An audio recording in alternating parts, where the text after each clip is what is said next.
हमने जो लास्ट में करा था ये था आर स्क्वायर प्लस, सर हम मैथ की भी एक्स्ट्रा क्लासेस लेंगे।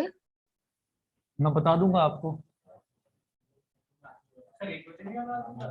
हाँ आज 1 बजे होनी थी, मैं ना अरेंज नहीं कर पाया टाइम, तो दिक्कत हो गई थोड़ी सी। Omega L minus one upon omega C का होल स्क्वायर। अच्छा आज मैथ्स की ऐश्वर्या आज के लिए कह रहे हो? सर नहीं, मैं पूछ रही थी, आप कहते ना इंटीग्रेशन स्टार्ट कराऊंगा। हाँ मैं कराऊंगा और 2-4 दिन में बता दूंगा आपको, ठीक है। हाँ वो मैं करवा दूंगा, वो मैथ्स में इसको 2-4 टॉपिक्स थे जो नहीं आते, करवा दूंगा, ध्यान है मुझे। R square plus omega L minus one upon omega C का whole square is equal to 2r square और फिर हमने ये कहा था कि यहां से इसको आर स्क्वायर को उधर ले जाओ, omega L minus one upon omega C का square is equal to 2r square minus R square, तो ये तो केवल आर स्क्वायर बचेगा। जब स्क्वायर रूट ले लेंगे तो ये आ जाएगा omega L minus one upon omega C is equal to plus minus R. यहाँ तक कल करा था, ठीक है। उसके बाद नोट करेंगे omega L minus one upon omega C की वैल्यू या तो प्लस आर आ रही है या माइनस आर आ रही है, तो माइनस आर उसकी कम वाली वैल्यू और प्लस आर उसकी ज्यादा वाली वैल्यू है। तो कम वाली वैल्यू ऑब्वियसली जो हमने ग्राफ देखा था यहाँ पर क्यू फैक्टर का,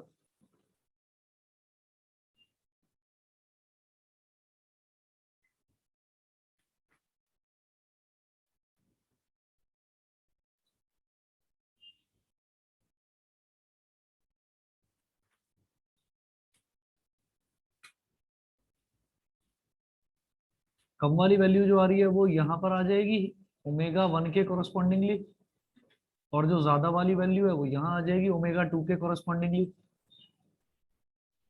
ठीक है। तो अब हम ये कहेंगे कि we can write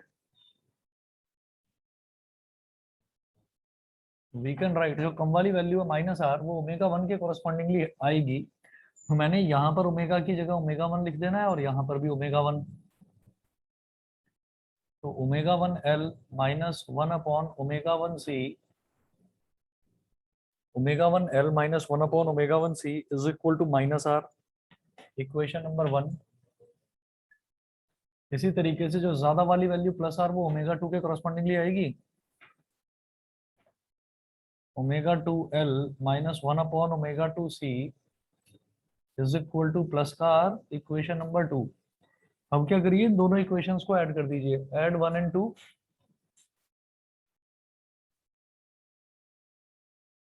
add 1 and 2, इन दोनों इक्वेशंस को हमने ऐड कर दिया। ऐड करने में क्या होगा omega one L plus omega two L, यानी कि ये ऐसे हो जाएगा ओमेगा वन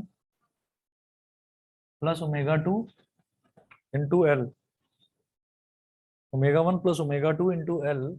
और यहाँ क्या हो जाएगा, यहाँ पर आप ये देखिए ये हो जाएगा minus one upon omega one C minus one upon omega two C is equal to, ये दोनों के दोनों कैंसिल आउट होकर जीरो हो जाएंगे, minus R plus R zero हो गए। यहां से मैं देख पा रहा हूं कि omega one plus omega two into L और minus one upon C common ले लेंगे, ब्रैकेट में बचेगा one upon omega one plus one upon omega two is equal to zero, ये हो गया। और इसका एलसीएम ले सकते हैं, omega one plus omega two into L minus one upon C, जब एलसीएम लेंगे तो ये हो जाएगा omega one omega two, omega one omega to दोनों मल्टीप्लाई हो गए, ओमेगा टू इसमें मल्टीप्लाई हो जाएगा वन में, और ये वन में ओमेगा वन इधर मल्टीप्लाई हो जाएगा, is equal to zero.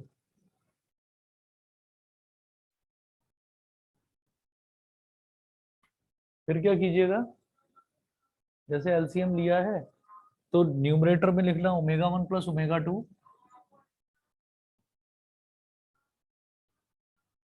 Minus one upon C, और न्यूमरेटर में omega 1 plus omega 2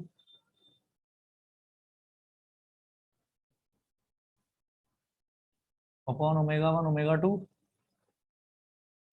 is equal to 0। इधर भी न्यूमरेटर में ओमेगा 1 प्लस ओमेगा 2, इधर भी न्यूमरेटर में ओमेगा 1 प्लस ओमेगा 2 कॉमन ले लीजिए। ओमेगा 1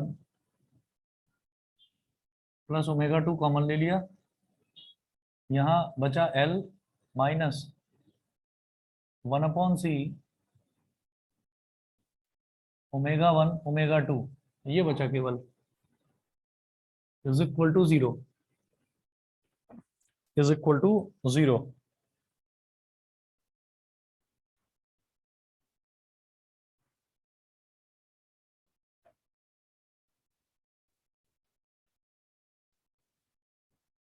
अब आप ये देखिए ओमेगा 1 प्लस ओमेगा 2, ये दोनों तो फ्रीक्वेंसीज हैं, ओमेगा 1 और ओमेगा 2। जब इन दोनों का एडिशन करेंगे तो ये तो 0 के बराबर नहीं आ सकता, इसका मतलब ये वाला ब्रैकेट ही 0 के बराबर होगा। समझ रहे हैं? ठीक, हम ये कहते हैं कि ये ब्रैकेट और ये बड़ा ब्रैकेट ये मल्टीप्लाई हो रहा है, तो इनका रिजल्ट कितना आ रहा है? 0। तो ओमेगा 1 प्लस ओमेगा 2 तो 0 के बराबर नहीं आएगा, ये आ सकता है 0 के बराबर। तो हम ये कहेंगे L minus 1 upon C omega 1 omega 2 is equal to 0। तो इसको ऐसे कर दीजिए कि L is equal to 1 upon C omega 1 omega 2। Omega 1 omega 2 को इधर ले आओ, L को इधर ले आओ। ओमेगा 1 ओमेगा 2 इधर आ गया, ये हो गया 1 अपॉन एल सी। इसको बोल दीजिए इक्वेशन नंबर 3। हाँ, रेजोनेंट कंडीशन के लिए क्यू फैक्टर, क्वालिटी फैक्टर का एक्सप्रेशन डिराइव करना है, एक्सप्रेशन फॉर क्यू फैक्टर। ठीक है, तो अभी मैंने देखा कि omega 1 omega 2 is equal to 1 upon L C आ गया। ये कैसे आया? ये हमने फर्स्ट और सेकंड इक्वेशन को ऐड कर दिया। अब क्या करो कि फर्स्ट इक्वेशन और सेकंड इक्वेशन को ऐड करा था, अब क्या करिए, फर्स्ट इक्वेशन को सेकंड में से सब्ट्रैक्ट कर दीजिए। सब्ट्रैक्टिंग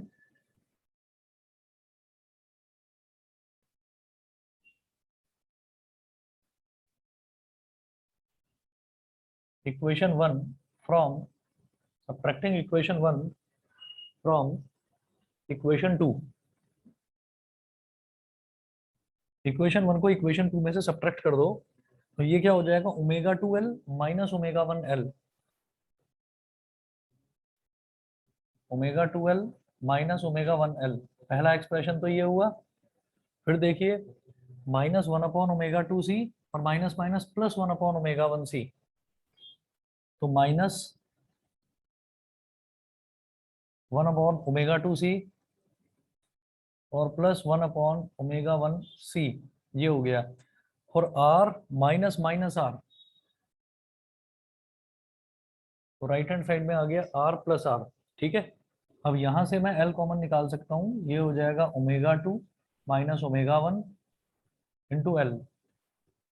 और इधर से क्या करेंगे, इधर से माइनस 1 अपॉन सी ले लो कॉमन।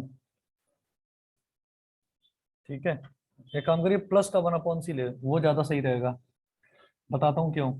प्लस का 1 अपॉन सी कॉमन ले लिया तो ब्रैकेट में बचेगा माइनस का 1 अपॉन ओमेगा 2 और प्लस का 1 upon omega 1 is equal to 2R। ठीक है, अब प्लस 1 अपॉन सी कॉमन लेने से क्या होगा, ओमेगा 1 इधर आ जाएगा, तो माइनस का ओमेगा 1 और प्लस का ओमेगा 2 बन जाएगा, तो ओमेगा 2 माइनस ओमेगा 1 मिल जाएगा, कॉमन लिया जा सकता है उसको। तो ये हो जाएगा omega 2 minus omega 1 into L plus 1 upon C. जब एलसीएम लेंगे तो डिनोमिनेटर में आ गया ओमेगा 1 ओमेगा 2 और माइनस का ओमेगा 1 प्लस का ओमेगा 2, तो इसको सीधा सीधा ओमेगा 2 माइनस ओमेगा 1 लिख दो, इज इक्वल टू 2R। कितना हो गया?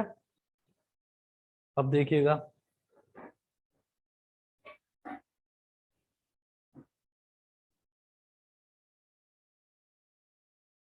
अब यहाँ भी ओमेगा 2 माइनस ओमेगा 1, यहाँ भी ओमेगा 2 माइनस ओमेगा 1 कॉमन लिया जा सकता है, तो ओमेगा 2 माइनस ओमेगा 1 को कॉमन ले लिया। ब्रैकेट में इधर क्या बचा? L, और इधर क्या बचा? प्लस का 1 upon C omega 1 omega 2, 1 upon C omega 1 omega 2। Is equal to 2r, is equal to 2r। अब क्या करें, ओमेगा 2 माइनस ओमेगा 1 तो यहाँ पर है ही, ओमेगा 1 ओमेगा 2, ओमेगा 1 ओमेगा 2 जो है इसकी वैल्यू आई थी 1 upon L C, L plus 1 upon C, omega 1 omega 2 की वैल्यू लिख दो 1 अपॉन एल सी, सी से सी कट गया, इज इक्वल टू 2r। यहाँ लिख देना फ्रॉम इक्वेशन 3, फ्रॉम इक्वेशन 3। अब मैं जानता हूँ कि डिनोमिनेटर का डिनोमिनेटर न्यूमरेटर से मल्टीप्लाई हो जाता है, तो ये 1 एल से मल्टीप्लाई हो जाएगा तो एल बन जाएगा ओमेगा 2 माइनस ओमेगा 1 और ब्रैकेट में L plus L is equal to 2r, omega 2 minus omega 1 into 2l is equal to 2r, 2 से 2 कट गया, ओमेगा 2 माइनस ओमेगा 1 की वैल्यू आ गई r upon L, omega 2 minus omega 1 की value आ गई r upon L. इसको बोल दीजिए equation number 4।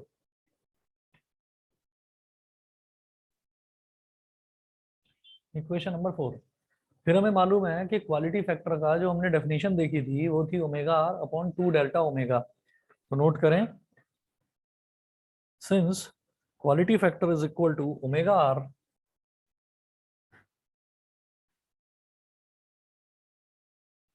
Upon 2 delta omega, तो ओमेगा आर कितना है, ओमेगा आर को तो ओमेगा आर ही रहने दो, और ये जो 2 डेल्टा ओमेगा था यही तो आया था omega 2 minus omega 1, omega 2 minus omega 1 यही तो आया था। और अब इसकी वैल्यू डाल देंगे ओमेगा 2 माइनस ओमेगा 1 की, ओमेगा आर अपॉन एल। फिर वही चीज है कि डिनोमिनेटर का डिनोमिनेटर न्यूमरेटर में आ जाता है,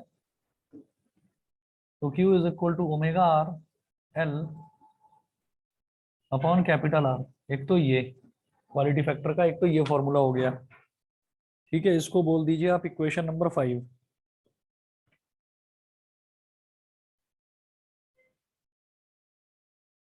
एक काम और करो इसमें जरा सा,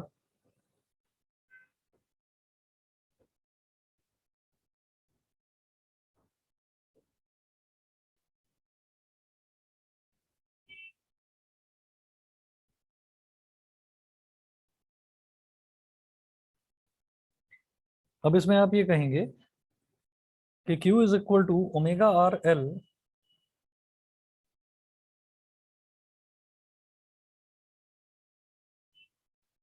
ओमेगा आर एल,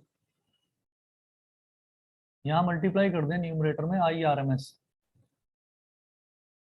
डिनोमिनेटर में आर है इसमें भी मल्टीप्लाई कर दें आई आर एम एस। मैंने आई आर एम एस से ऊपर और नीचे दोनों तरफ मल्टीप्लाई कर दिया। तो हमें ये पता है कि जब भी कभी हम किसी इंडक्टर के अक्रॉस, कोई भी इंडक्टर के अक्रॉस जब हम रिएक्टेंस की बात करते हैं, रिएक्टेंस क्या होता है कि इंडक्टर रेसिस्टेंस कितना ऑफर कर रहा है उसको इंडक्टिव रिएक्टेंस बोल देते हैं, तो उसको हम बोलते हैं एक्सएल। ये जो एक्सएल है, एक्सएल क्या होता है ओमेगा एल के इक्वल, ठीक है। और जो एक्स सी है ये क्या होता है 1 अपॉन ओमेगा सी के इक्वल। ये है कि रिएक्टेंस में कितना, सॉरी कैपेसिटेंस में कितना रेसिस्टेंस है उसको बोलते हैं कैपेसिटिव रिएक्टेंस, ये इंडक्टिव रिएक्टेंस है। तो आप ये देखो ये ओमेगा आर इंटू एल, ये रेजोनेंट वैल्यू जो है ओमेगा आर, उस पर जो ओमेगा की वैल्यू है रेजोनेंट फ्रीक्वेंसी जो है, तो दैट मल्टीप्लाइड बाई एल, ये भी तो इंडक्टर के अक्रॉस रिएक्टेंस ही होगा, वही मैक्सिमम वैल्यू वाला हो जाएगा। और उसमें मैंने क्या करा, उसमें मैंने करंट को मल्टीप्लाई कर दिया, तो ये वोल्टेज ड्रॉप अक्रॉस एल आ गया। नहीं समझे भाई, ये रिएक्टेंस है, ये जो टर्म है ये रिएक्टेंस है, रिएक्टेंस मतलब रेसिस्टेंस। तो रिएक्टेंस किसका, ओमेगा इंटू एल किसमें होता है, इंडक्टर में। तो इंडक्टर का रेसिस्टेंस इंटू करंट करेंगे तो एज पर ओम्स लॉ वोल्टेज ड्रॉप आ जाएगा अक्रॉस इंडक्टर। ठीक है, तो मैं इसको कहूंगा Q is equal to voltage drop across L upon, ये क्या है अप्लाइड वोल्टेज, क्योंकि रेसिस्टेंस इनटू करंट ये तो सीधा सीधा अप्लाइड वोल्टेज हो गया, अप्लाइड वोल्टेज। अच्छा अब ये जो वोल्टेज ड्रॉप अक्रॉस एल आया है, ये कहाँ पर आया? ये रेजोनेंट कंडीशन वाला आया, क्योंकि यहाँ पर मैंने ओमेगा ओमेगा नहीं लिखा है, मैंने ओमेगा आर लिख रखा है। तो यानी कि रेजोनेंट कंडीशन में जो इंडक्टर में रिएक्टेंस होता है, बिल्कुल उतना ही रिएक्टेंस जो है वो कैपेसिटेंस में होता है। हमने बोला था ना XL is equal to XC, ये बोला था। तो हम ये कहेंगे कि चाहे तो वोल्टेज ड्रॉप अक्रॉस एल बोल दो, और चाहे इसको वोल्टेज ड्रॉप अक्रॉस सी बोल दीजिए। पर्टिकुलरली जब ओमेगा आर लिखा होगा तब लिखना है, ये वैसे नहीं। क्वालिटी फैक्टर का एक एक्सप्रेशन ये हो गया, और इसी को हम ये भी बोल देते हैं कि वोल्टेज ड्रॉप अक्रॉस एल और सी अपॉन अप्लाइड वोल्टेज, इसको वोल्टेज मैग्निफिकेशन भी बोल देते हैं। ये रेशो होता है, इसका कोई यूनिट नहीं होती, इसको वोल्टेज मैग्निफिकेशन भी बोल देते हैं। फिर लिखें लास्ट में, thus the Q factor of a series LCR circuit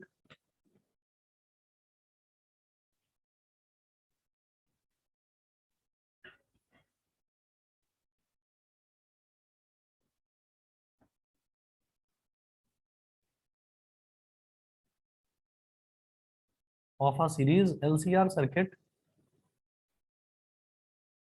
thus the Q factor of a series LCR circuit may also be defined as the ratio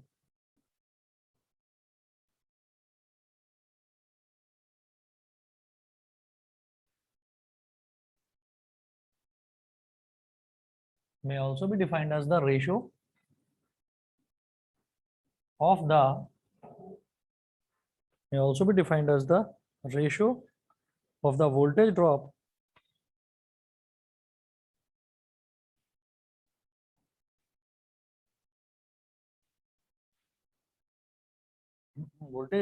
across inductance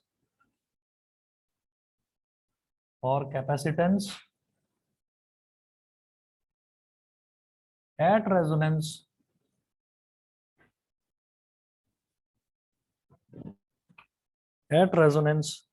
to the applied voltage.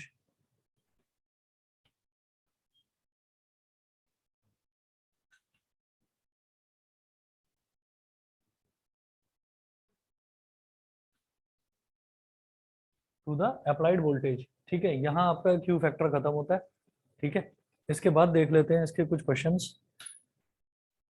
Questions note करिएगा, और जितने भी करा रहा हूँ सब CBSE वाले ही करवा रहा हूँ आपको। Determine the impedance. इम्पीडेंस का मतलब, इम्पीडेंस भी आपका जो है वो रेसिस्टेंस की तरह ही होता है कलेक्टिवली। किसी भी सर्किट में जो कलेक्टिव रेसिस्टेंस होता है सभी कंपोनेंट्स का मिलाकर, उसको इम्पीडेंस बोल देते हैं।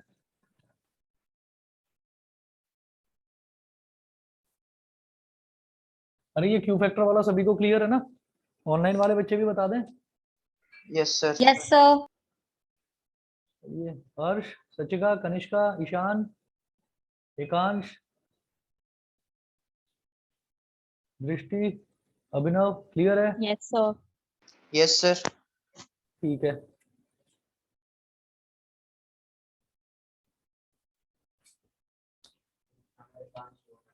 ईशान और एकांश, नहीं नहीं, ईशान, ईशान की तो आवाज अभी इसने बोला था, मैसेज किया था। एकांश किधर है? सर हूँ मैं भी। ये तुम्हारा दोस्त बोल रहा है कि ये दोनों सो रहे होंगे। नहीं सर। चलिए ठीक है। अरे ईशान, तो अभी कैसा है, चोट कैसी है? ठीक ही है सर, अभी बस चला नहीं जा रहा सही से। अच्छा अच्छा, चलिए चलिए क्वेश्चन नोट करिए। Determine the impedance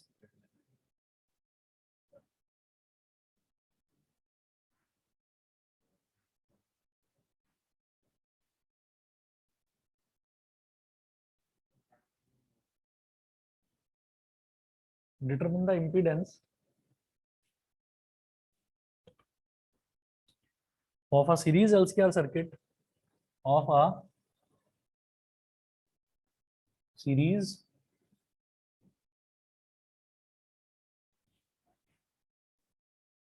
determine the impedance of a series LCR circuit if the reactance of C and L are, if the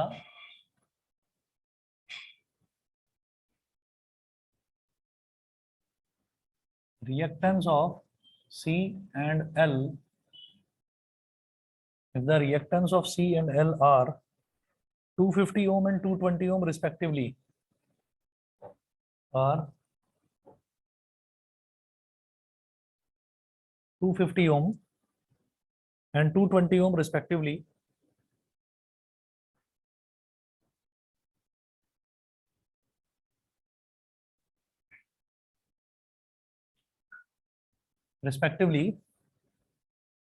and R is 40 ohm and capital R is 40 ohm.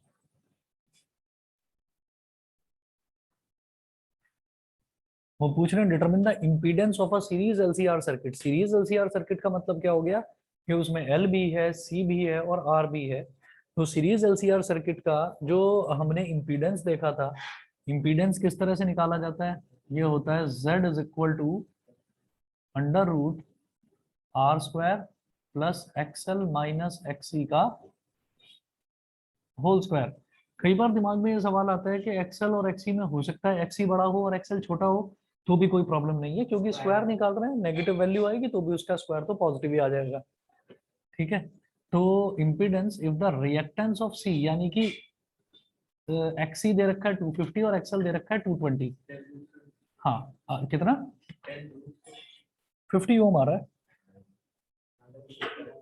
50 है ना, देख लो एक बार। Z is equal to under root R कितना है 40 ओम, तो 40 का स्क्वायर प्लस एक्सएल कितना है 220 माइनस एक्सी कितना है 250, इसका स्क्वायर, तो Z is equal to under root 1600, ये हो गया माइनस का 30। सर 50 आ रहा है ना? हाँ 50 आ रहा है, 50 आ गया ना, अरे Z इज इक्वल टू 2500, हाँ तो इसका स्क्वायर रूट लेंगे तो 50 आ जाएगा, Z आ गया 50 ओम। ठीक है, उसके बाद अगला क्वेश्चन देखिएगा, ये 2014 में आया था फॉरेन बोर्ड में, सीबीएसई का ही जो फॉरेन बोर्ड है उसमें आया था। अगला नोट करें, अगला क्वेश्चन है resistor of 50 Om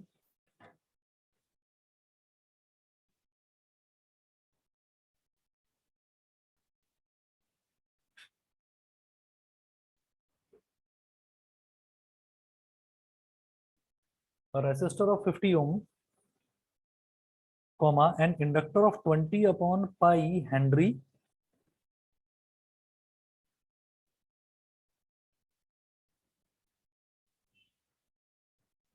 a resistor of 50 ohm, comma, an inductor of 20 upon pi Henry, मतलब capital H, and a capacitor of 5 upon pi microfarad,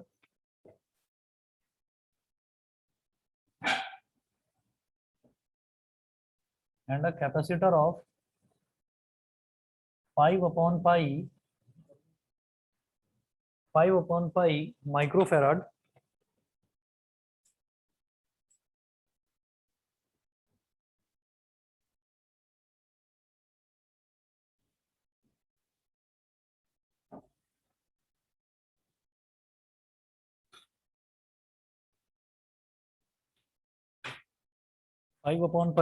microfarad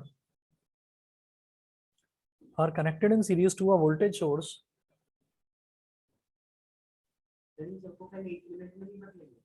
अभी करेंगे ना, are connected in series to a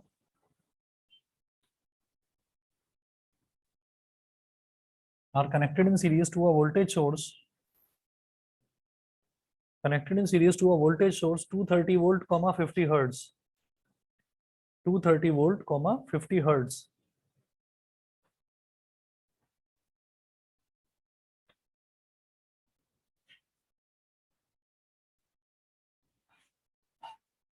comma 50 hertz. अच्छा, ये करने के बाद में फिर आप ये देखिएगा, find the impedance of the circuit, find the impedance of the circuit.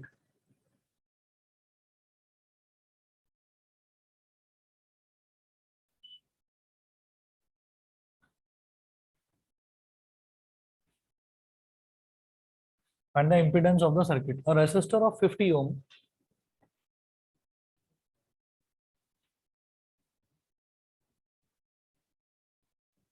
Resistor of 50 ohm and inductor of 20 upon pi Henry. अब आप ये देखिएगा, रेसिस्टेंस भी है, इंडक्टेंस भी है, कैपेसिटेंस भी है, तो इसका मतलब एलसीआर सर्किट है। आंसर बताओ। हाँ, इसका ही 50। ठीक है, ये 2006 का है क्वेश्चन। अब इसमें देखिए रेसिस्टेंस की वैल्यू दे रखी है 50 ओम, आर की वैल्यू दे रखी है यहाँ पर 50 ओम, इंडक्टर दे रखा है 20 अपॉन पाई हेनरी, तो एल की वैल्यू दे रखी है 20 अपॉन पाई हेनरी।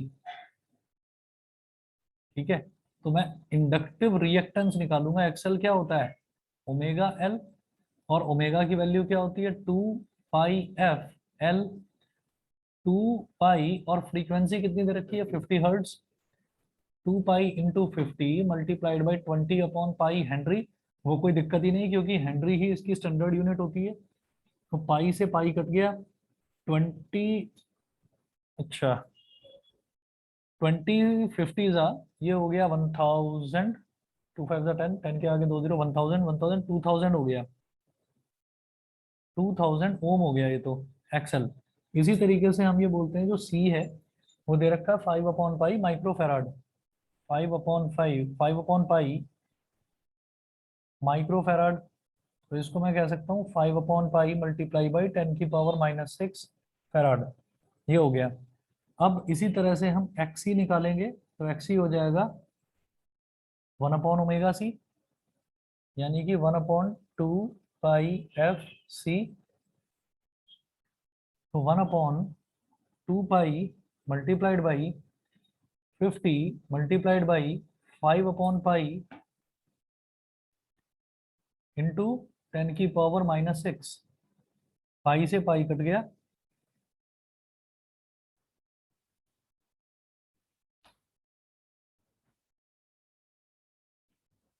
टू और 52 जा 100, 100 5 जा 500,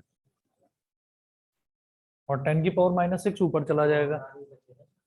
हाँ देखता हूँ, 10 की पावर -6 ऊपर जाकर 10 की पावर 6 हो जाएगा, 52 जा 100 और 100 इंटू 5 कितना हो गया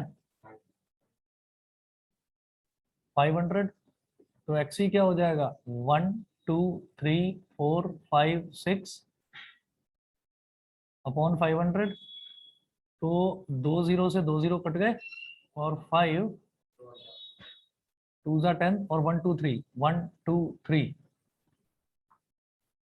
तो XC is equal to 2000 ohm, XL भी 2000 ओम, एक्सी भी 2000 ओम, तो क्या कहेंगे impedance Z is equal to under root R square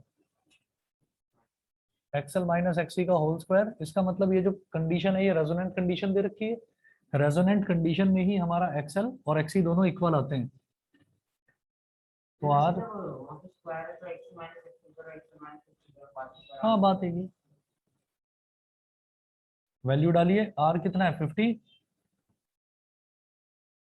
50 का स्क्वायर प्लस 2000 माइनस 2000 का स्क्वायर, 50 ही आ गया सीधा सीधा 50 ओम। ठीक है, कई बार कुछ एक्स्ट्रा भी दे देते हैं, जैसे यहाँ पर ये वैल्यू दे रखी थी तो इसकी जरूरत हमको पड़ी ही नहीं।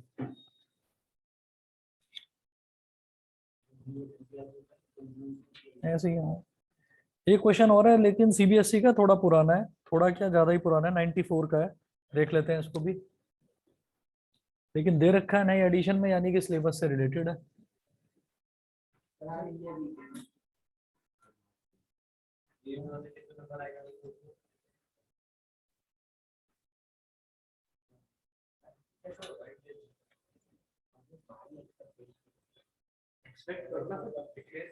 तो कब कब है शाम को, किस टाइम से और कब तक चलेगा ये?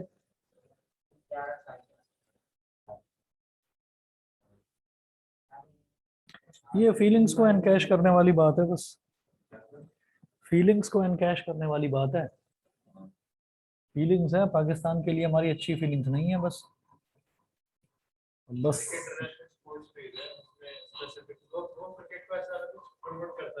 है ही नहीं क्रिकेट को थर्ड क्लास गेम लगता है मुझे।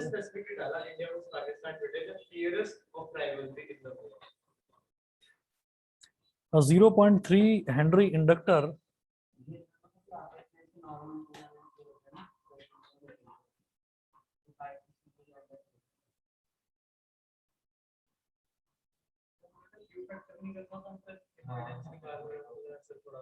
क्या, तो मैं बताऊंगा ना, उसके भी आएंगे क्वेश्चंस। हाँ दिल पर ले जाते हो एकदम, दिल पर ले जाते हो एकदम बात को। तो क्यू फैक्टर हो गया। अब इसके बाद मतलब ये जितना भी, अब इसके न्यूमेरिकल्स अभी तक करे नहीं थे ना, इसलिए 0.3 henry inductor comma 60 micro farad capacitor. कौन है? अच्छा, comma 60 micro farad capacitor, 60 micro farad capacitor. 4:30 बजे क्या अभी? अच्छा, उसमें भी सही में आज मैंने 4 बजे का डाला था। अरे तो वो मैं समझ गया, वो मैं समझ गया, लेकिन 2 बच्चों के अलग अलग मैसेज आए थे, उनका आज ट्यूशन था 5 बजे से, तो इसलिए मैंने चेंज कर दिया था। तो ये तो देख, बस 5 बजे, बस अब 15 मिनट के लिए आए हो आप।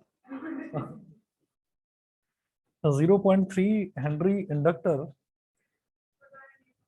Comma 60 micro farad capacitor,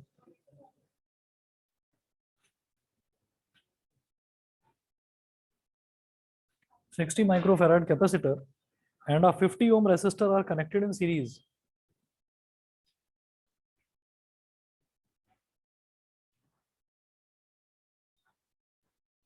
And a 50 ohm resistor are connected in series. 50 ohm resistor are connected in series with a 120 volt 60 hertz supply. With a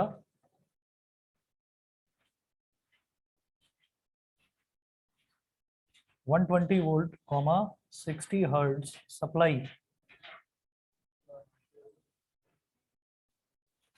Full stop. Calculate.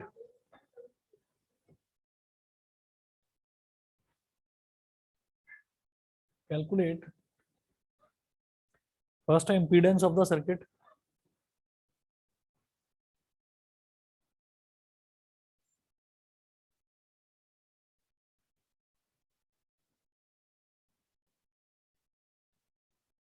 Impedance of the circuit. और second है current flowing in the circuit. चलो तो निकाल दो current flowing in the circuit.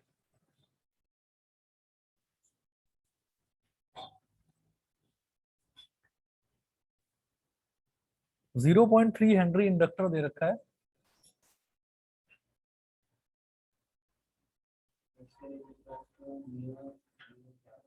Omega, omega नहीं, वो mu तो coefficient of friction था ना, लास्ट ईयर करा था। मोबिलिटी भी था, मोबिलिटी ऑफ चार्ज कैरियर। हाँ हाँ, बोल तो रहा हूँ मोबिलिटी। चलो ये तो कर लो जरा, एक्सेल इज इक्वल, हाँ हाँ ये थोड़ी गंदी है, इसमें ये पाई वगैरह दे नहीं रखा, पहले सही था। ओमेगा, ओमेगा एल क्या निकलेगा, एक्सेल, तो XL is equal to omega L.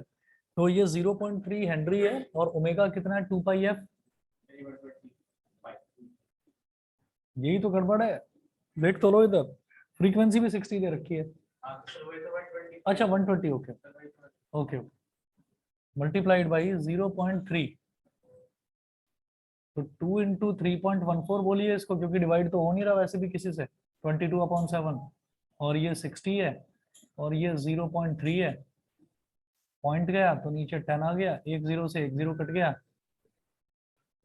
और हाँ कोई बात नहीं, तुम्हारे लिए क्या है ये 6.28 इंटू 6 3 18, मल्टीप्लाई कर दो, 18 8 144, 14 कैरी आ गया, और 18 2 36 और 14 हो गया 50, 5 कैरी, 18 6 108 और 5 113, इतना ओम, 113.04 ओम।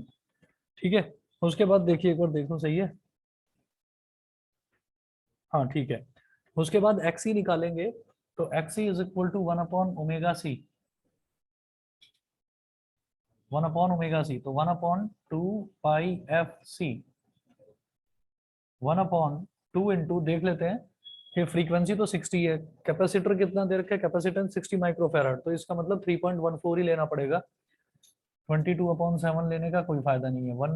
2 इंटू 3.14, फ्रीक्वेंसी है 60 मल्टीप्लाइड बाई कैपेसिटेंस कितना दे रखा है 60 माइक्रोफैराड, तो 60 इंटू 10 की पावर -6, अब 10 की पावर -6 चला जाएगा ऊपर, 10 की पावर +6 बन गया, ये नीचे आ गया 6.28, और 60 इंटू 60 कितना आ गया 3600।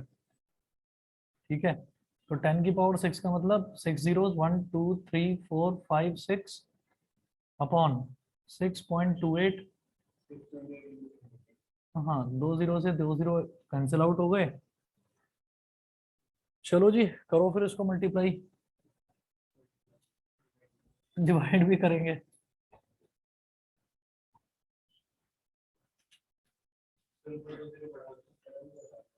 बढ़ा दूं,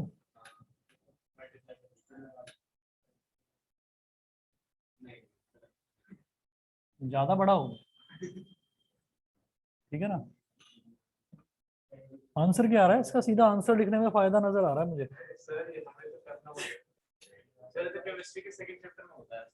चलो देखो, 6 8 48, 4 कैरी, 6 2 12 और 4 16, 1 कैरी, 6 6 36 और 1 37। अरे क्या हो गया, 3 8 24, 2 कैरी, 3 2 6 और 2 8 और 3 6 18, 8 6 + 4 10, 1 कैरी, 1 + 7 8 और 8 16, 1 कैरी, 1 + 3 4 और 8 12, 1 कैरी, 2 2 6 0 8। ठीक है, 1 के आगे 1 2 3 4 5 6 अपॉन, बिल्कुल सही करा तुमने, बिल्कुल सही, ये होती है फास्ट कैलकुलेशन, बड़ा तेज, बहुत तेज दिमाग है ये दोनों, चाचा चौधरी हैं, चाचा चौधरी का दिमाग पता होगा ना, कंप्यूटर से भी तेज चलता है।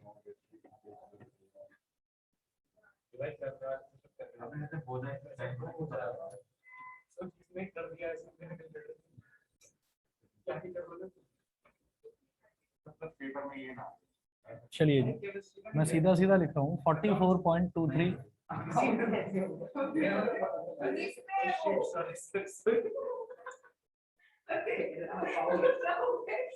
ये आजकल जरा फॉर्म में चल रहा है ये एक्सेल एक्सी।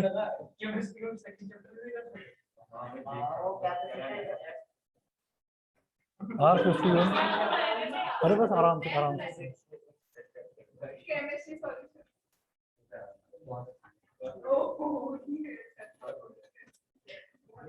कोई बात नहीं। चलो अब स्क्वायर रूट निकाल लेना थोड़ा स्पीड के साथ ना, ऐसी स्पीड के साथ, √r² + XL - XC का होल स्क्वायर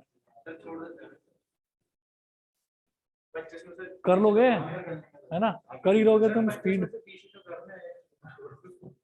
बस सही है। हाँ वो मैंने देखा था, हाँ वो मैंने देखा था कि वो फेल नहीं करना किसी को भी। हाँ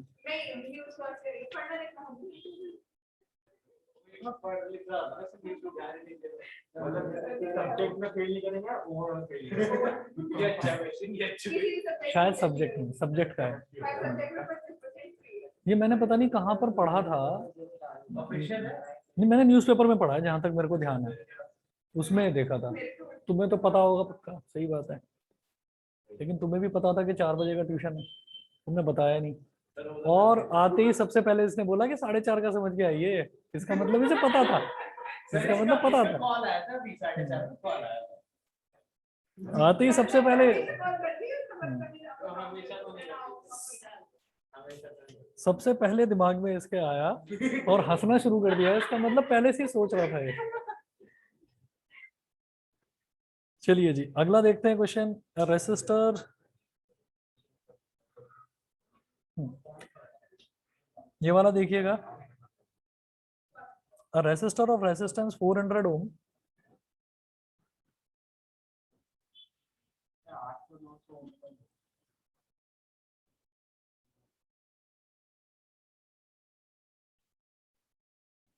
a resistor of resistance 400 ohm and a capacitance and a capacitor of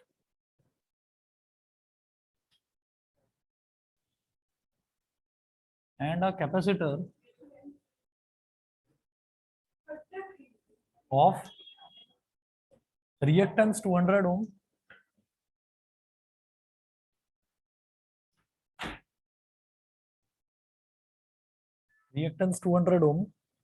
are connected in series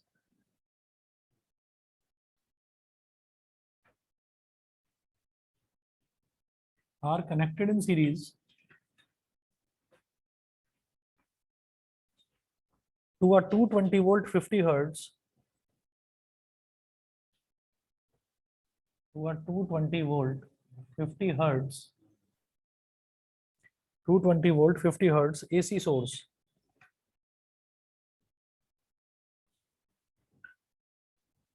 AC source, full stop. If the current in the circuit is 0.49 ampere,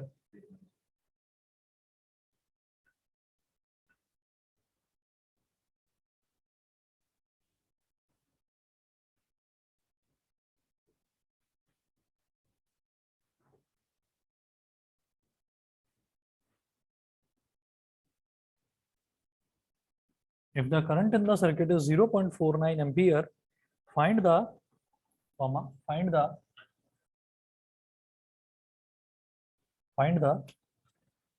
first part है voltage across the resistor and capacitor.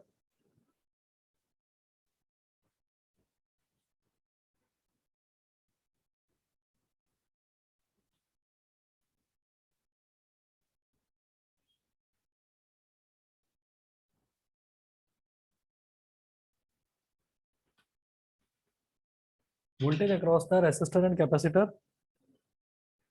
Second है value of inductance required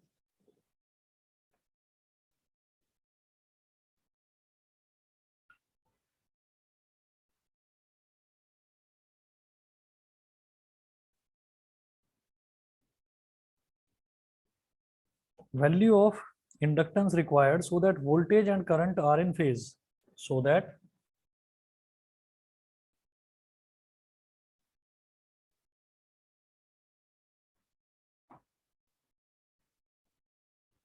voltage and current are in phase.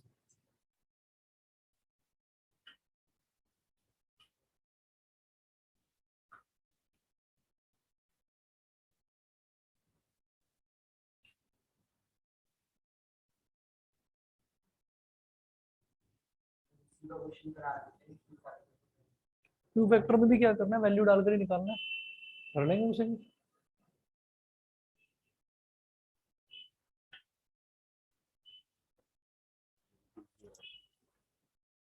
चलिए जी अब देखिएगा, इसमें सबसे पहले ये बोल रहे हैं कि रेसिस्टर ऑफ रेसिस्टेंस 400 ओम दे रखा है रेसिस्टेंस, कैपेसिटर का रिएक्टेंस, ये बड़ा सुकून की बात है कि कैपेसिटर का सीधा रिएक्टेंस ही दे रखा है, निकालने की जरूरत नहीं है। मतलब आर दे रखा है 400 ओम, कैपेसिटर का रिएक्टेंस दे रखा है 200 ओम, और they are connected in series to a 220 volt 50 hertz AC source. तो V R M S 220 volt दे रखा है, ठीक है, और फ्रीक्वेंसी है 50 हर्ट्ज, ठीक है। If the current in the circuit is 0.49 ampere, current in the circuit यानी कि I R M S 0.49 ampere, find the voltage across the resistor and capacitor. बस ये वैल्यूज दे रखी हैं। तो फर्स्ट पार्ट में देखो, voltage across the resistor and capacitor, तो क्या करेंगे, वोल्टेज अक्रॉस द रेसिस्टर ये कैसे निकलेगी, आई आर एम एस का square into R, I R sorry सिर्फ स्क्वायर नहीं, आई आर, और आई आर एम एस कितना है 0.49 मल्टीप्लाइड बाई आर कितना है 400, पॉइंट गया तो नीचे 2 जीरो आ गए, 2 जीरो से 2 जीरो कट गया, 4 9 जा 36, 4 4 जा 16 और 3 19, 196 वोल्ट। ठीक है, ये तो हमारा हो गया वोल्टेज अक्रॉस रेसिस्टेंस। इसके बाद कैपेसिटेंस का भी देख लो इसी तरीके से। कैपेसिटेंस में क्या हो जाएगा, I R M S into reactance of capacitance. Reactance कितना दे रखा है 200, तो ये कितना हो गया 0.49, नीचे 100 आ गया, मल्टीप्लाइड बाई 200, 2 जीरो से 2 जीरो कट गया, ये आ गया 98 वोल्ट। वी आर हो गया, वीसी हो गया। फिर सेकंड पार्ट देखिएगा, value of inductance required so that voltage and current are in phase. Value of inductance required so that voltage and current are in phase. जब वोल्टेज और current दोनों के दोनों, so that voltage and current are in phase. Voltage और current phase में कब होते हैं, वोल्टेज और करंट सेम फेज में कब होंगे, प्योरली रेसिस्टिव सर्किट। ठीक है, तो प्योरली रेसिस्टिव सर्किट का मतलब क्या है कि यहाँ पर तो बस मुझे तो यहाँ पर सारी चीजें दे रखी है ना, यहाँ पर इन्होंने देखिएगा रेसिस्टर भी दे रखा है और यहाँ पर कैपेसिटिव रिएक्टेंस भी दे रखा है। ठीक है, तो इसका मतलब क्या है कि एक्सएल और एक्सी इक्वल हो जाना चाहिए। ठीक, अब आप ये कहेंगे जी इंडक्टर तो इसमें है नहीं, तो इन्होंने वही बोला है वैल्यू ऑफ इंडक्टेंस रिक्वायर्ड। कैसे होता है, जब हम बोलेंगे ये रेजोनेंट कंडीशन वाली चीज है कि Z is equal to R square plus XL minus XC का होल स्क्वायर। ठीक है, तो प्योरली रेजिस्टिव सर्किट में ही हमारा वोल्टेज और करंट सेम फेज में होता है। मतलब प्योरली रेजिस्टिव सिर्फ आर चाहिए हमें, आर चाहिए तो ये एक्सएल माइनस एक्सी वाला जो टर्म है ये जीरो हो जाना चाहिए। ये जीरो कब होगा, जब XL is equal to XC होगा। ठीक है, ये समझे भाई, ये वाला टर्म होना ही नहीं चाहिए, एक्सएल माइनस एक्सी वाला टर्म ही नहीं होना चाहिए। तो ये टर्म नहीं होना चाहिए का मतलब क्या है, ये जीरो होना चाहिए। एक्सएल माइनस एक्सी जीरो कब होगा, जब XL is equal to XC हो जाएगा।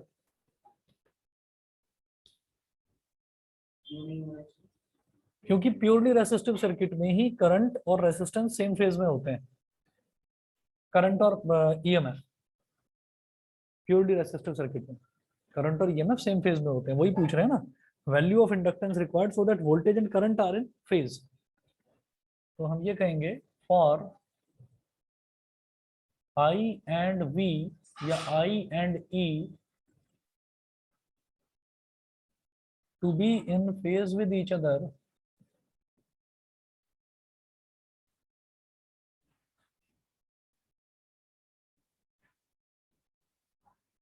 XL is equal to XC. अब एक्सएल कितना है 2 पाई एफ एल, और एक्सी की वैल्यू दे रखी है 200, ये हो गया 100, और एल कितना हो गया 100 अपॉन पाई एफ, तो 100 अपॉन 3.14 इंटू फ्रीक्वेंसी कितनी है 50, 52 जा तो 2 अपॉन 3.14 कितना हो जाएगा बता दो। ये हमारे पास 0.64 आ रहा है, 0.64 हेनरी। सीधा आंसर लिख रहा हूँ, देख लीजिएगा।